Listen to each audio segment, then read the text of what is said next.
관점이라는 단어가 있습니다. 관점. 관점은 어떤 사물이나 현상을 관찰할 때 그 사람이 보고 생각하게 하는 태도나 방향 또는 처지를 의미합니다.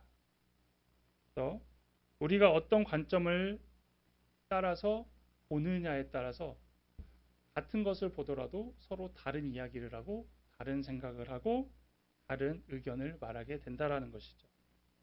쉽게 이해하기 위해서 제가 그림 세 가지를 준비했습니다. 한번 무엇이 보이는지 한번 보시면 되겠습니다. 어떤 그림이 딱 보이십니까?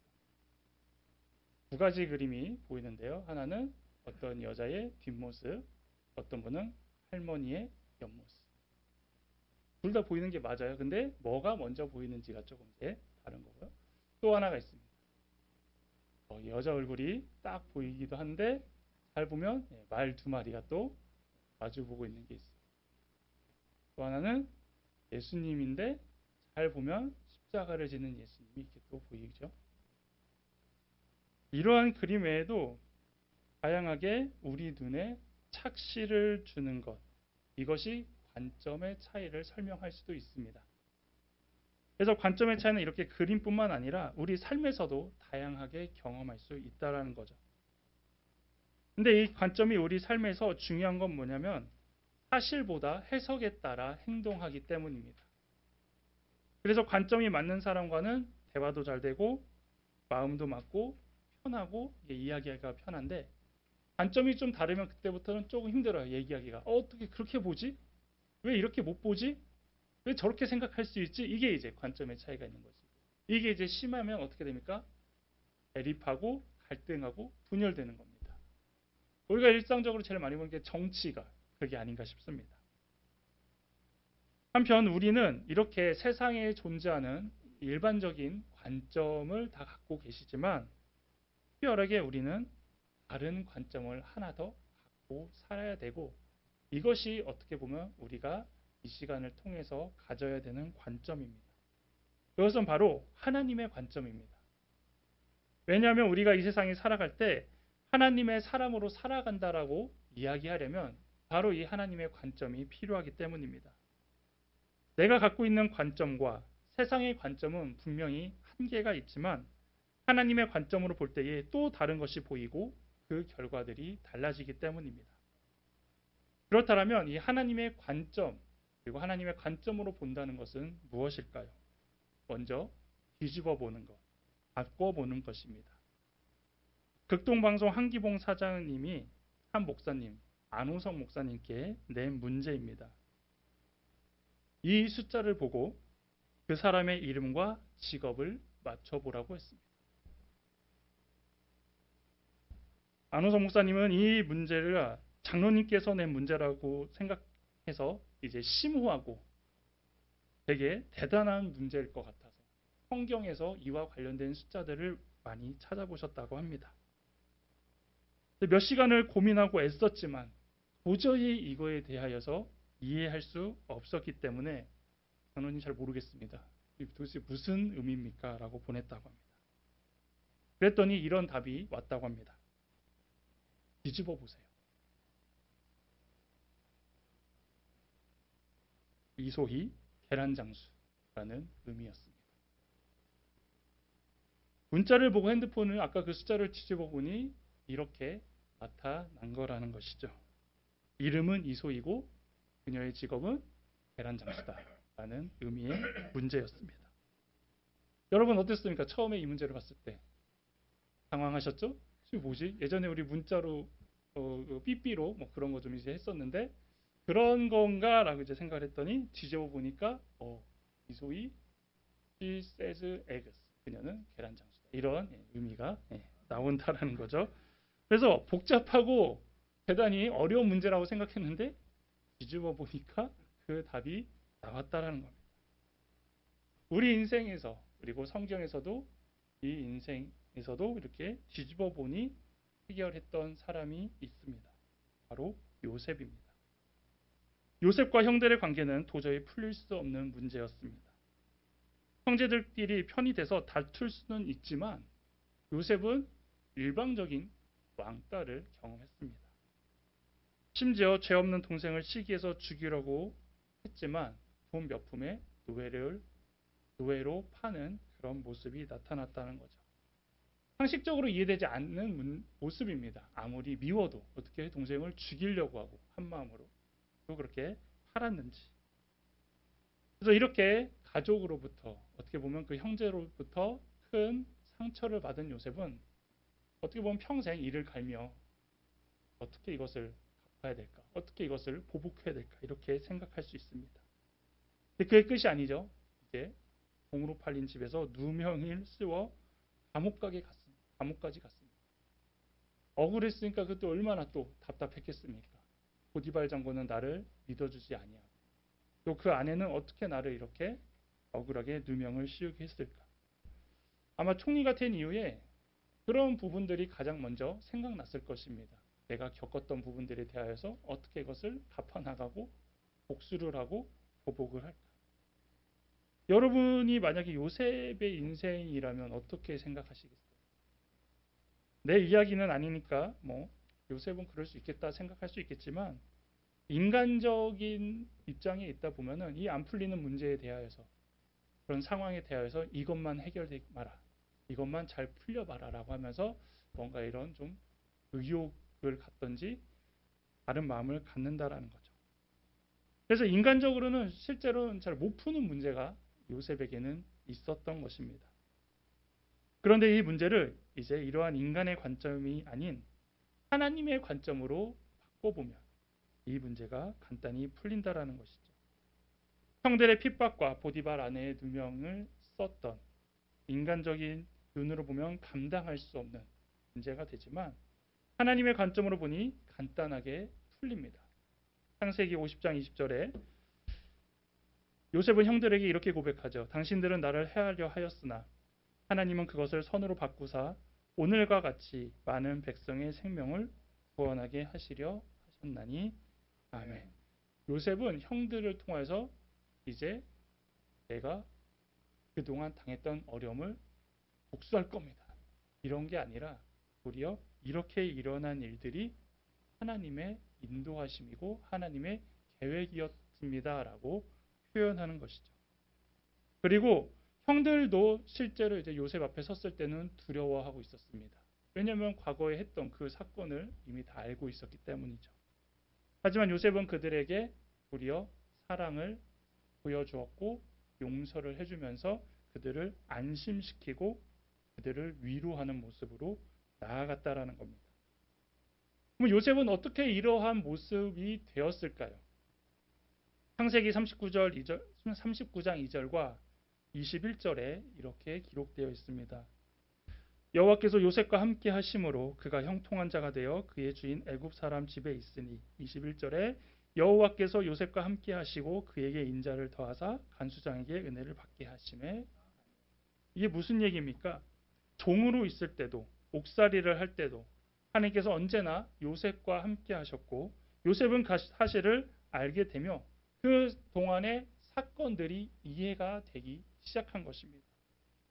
형들이 나를 죽이려고 해하려 했지만 죽이지 않고 노예로 팔린 것과 보디발 장군의 집에서 열심히 했는데도 억울하게 누명을 써 감옥을 갇혔고 또 옥에서도 간원의 꿈을 해석해줘서 아 이제 좀 뭐가 좀 풀리냐 보다 생각할 쯤에 결국 잊혀져 가는 그런 모습들 이런 시간들이 처음에는 원망스럽고 화가 나고 짜증나고 어떻게 이거를 견뎌야 되나라고 생각했을지 모르지만 하나님께서 함께 하심으로 요셉에게는 하나님의 관점으로 그 상황과 그 모습을 보게 하셨다라는 것이죠. 그러면서 이 상황이 결국엔 하나님이 나를 통하여 이렇게 인도하시려는 의도였구나라는 것을 깨닫게 되면서 형제들을 만난 요셉의 그 선포가 그 이야기가 바로 용서가 될 수 있었다라는 것입니다. 그리고 그 형들에 대해서도 미운 마음, 어려운 마음이 아닌 풀리게 되었다라는 것이죠.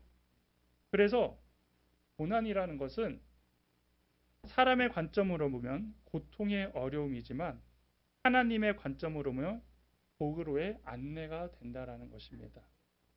내 관점으로 봤을 땐 배신이고 억울함이지만 하나님의 관점으로 봤을 땐 그건 섭리이고 도리어 그것이 조력자들로 되었다라는 거죠. 현재 여러분에게 있는 문제들도 다시 한번 살펴보십시오. 하나님의 관점으로 보십시오.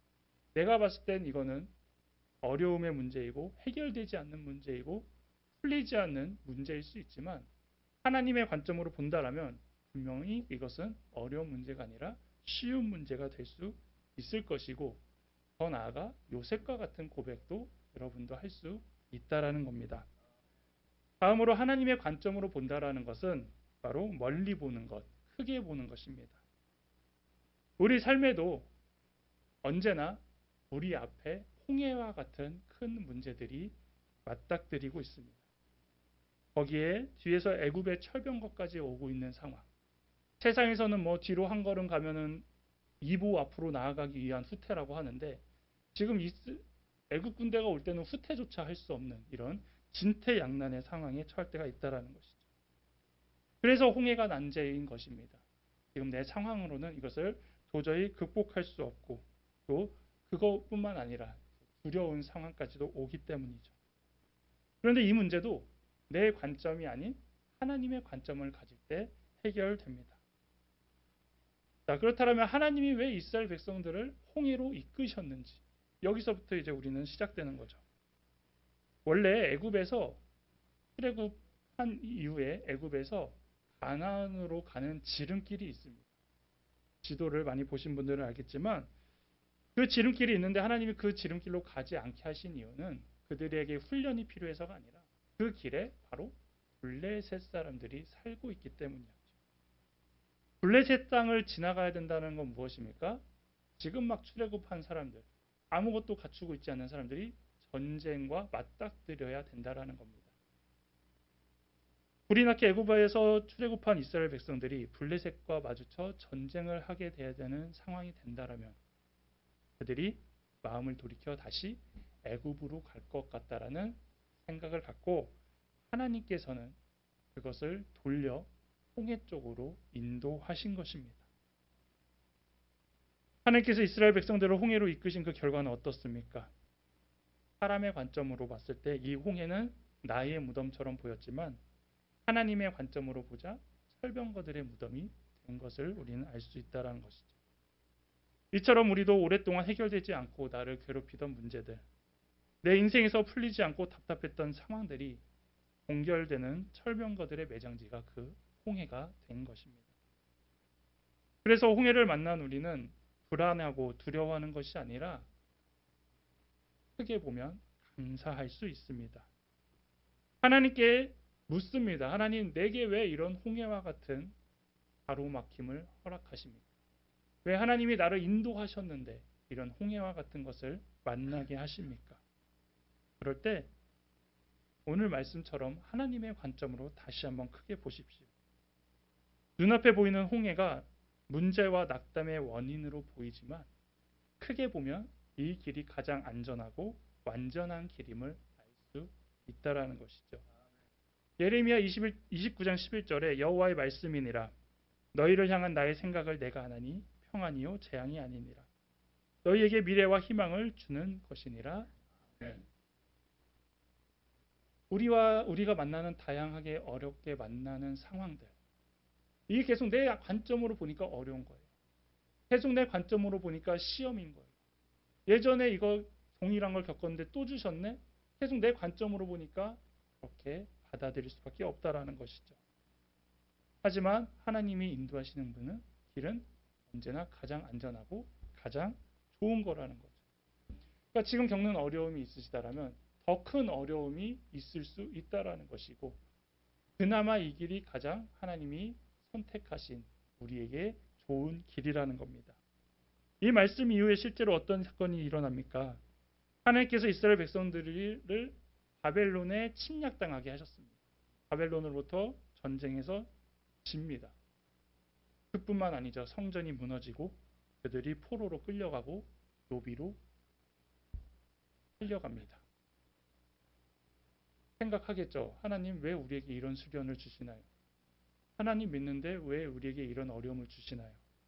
물론 과거로부터 지은 불순종의 결과이기도 하지만 또 한편으로는 그 상황이 고난이 아닌 다시 세울, 다시 회복할 그런 준비 기간이며 하나님의 큰 그림이 그 안에 들어있기 때문입니다.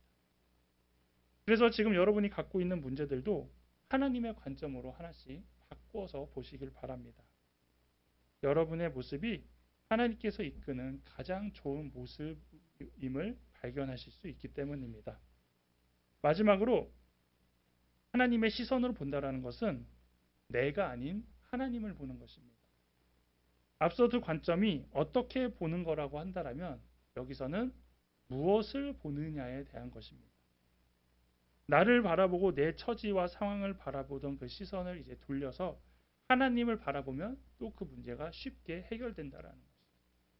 그것이 문제이고 어려운 건 뭐냐면 내 상황에서 봤을 때 해결하지 못하는 겁니다. 내 상황으로 봤을 때 어려운 겁니다. 근데 그것을 누가 하나님으로 보면은 전지전능한 하나님께서 하실 것이기 때문에 그것들은 이제 문제가 되지 않는다라는 거죠.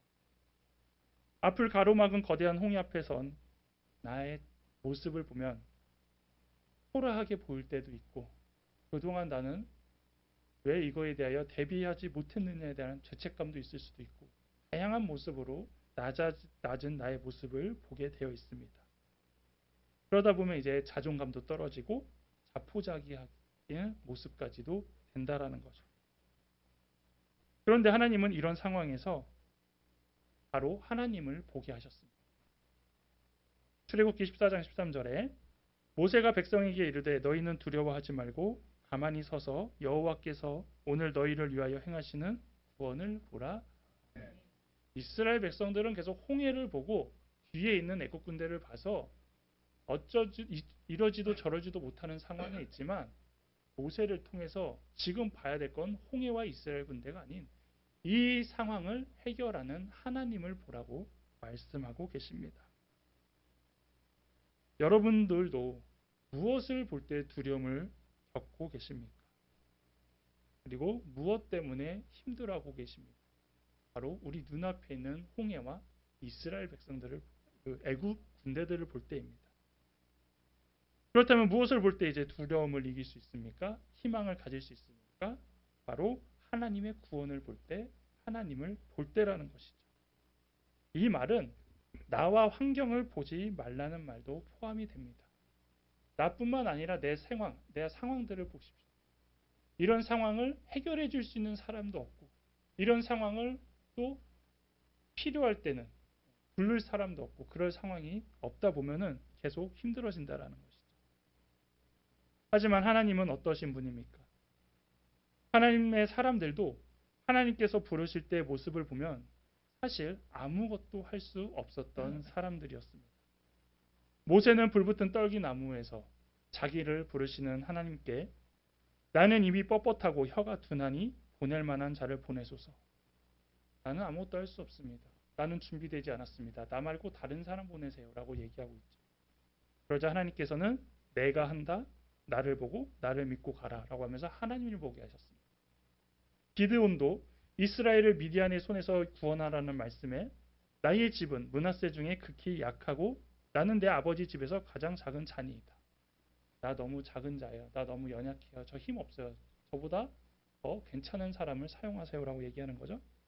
그러자 하나님께서는 내가 반드시 너와 함께하리니 내가 미디안 사람 치기를 한 사람을 치듯 하리라고 하면서 하나님이 하시는 것을 너가 기대하고 하나님이 하실 것을 보라고 말씀하십니다. 그리고 기드온이 제안한 이제 양털 시험에도 응해 주셔서 하나님의 뜻은 확고하다라는 것을 증명하시죠. 이사야도 주님을 배웠다며 나는 입술이 부정한 사람이다. 화로다. 난 망하게 되었도다. 그러면서 하나님이 맡기신 사역을 나는 할 수 없다라고 고백하자 하나님은 제단 숯불을 그 입술에 대어 깨끗하게 하시고 하나님의 도구로 사용하셨다라는 겁니다. 이처럼 우리도 나 자신이 아닌 하나님을 봐야 합니다. 우리에게 문제가 커 보이는 것은 내가 그만큼 하나님을 보지 못한다는 의미입니다. 문제 앞에 작아지는 나를 보는 것이 아니라 언제나 문제보다 크신 하나님을 바라봐야 된다는 것이죠. 성도 여러분, 지금 여러분들은 어떤 답답함을 가지고 계시고 어떠한 문제들을 가지고 지금까지 기도하고 계십니까? 여전히 해결되지 않는 어떤 관계의 문제, 재정의 문제, 진로의 문제, 신앙의 문제, 자녀의 문제, 이런 것들처럼 응답도 없이 꽉 막혀 있고 답답하고 암울한 것들 갖고 계실 겁니다. 그리고 짧은 기간이 아닌 정말로 몇십 년 동안 가지고 계신 문제들이 있으실 텐데, 이런 문제들을 하나님의 관점으로 바라보시기 바랍니다. 뒤집어서 생각해보고 크게 보고 그 문제를 겪고 있는 내가 아닌 문제를 해결해 주실 하나님을 바라볼 때에, 그래서 오랫동안 고민하고 잘 풀리지 않았던 삶의 문제들을 다시 한번 점검해 볼 때에 이제는 하나씩 해결이 되어서 여러분 가운데 불안과 아픔과 슬픔과 복수가 아닌 기쁨과 평안을 회복하는 여러분의 삶이 되기를 바라겠습니다.